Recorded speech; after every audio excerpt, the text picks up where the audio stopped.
Misteri I vdekjes së aktores turke merr fund, autopsia zbulon të vërtetën.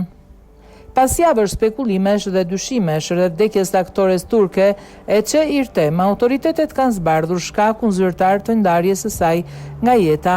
Aktoria 35 vjeçare e njohur për rolin e Isil në serialin e suksesshëm Kizilçik Serbeti ndroi jetë disa javë më parë. Fillimisht u raportua se kishte pësuar një sulm në zemër, ndërsa më vonë media turke ngritën dyshime se vdekja mund të kishte lidhje me një kafshim majmuni gjatë një udhëtimi në Tajland. Megjithatë, pas një autopsie të re dhe hetimeve të kryera nga Instituti I Mjekësisë Ligjore në Turqi, është konfirmuar se aktoria ka humbur jetën si pasojë e helmimit nga alkooli etilik.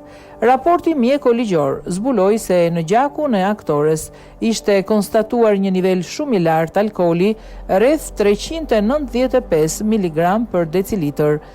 Ekspertët arritën në përfundimin se shkaku I vdekjes ishte helmimi nga etanoli, duke përjashtuar dyshimet e ngritura më parë.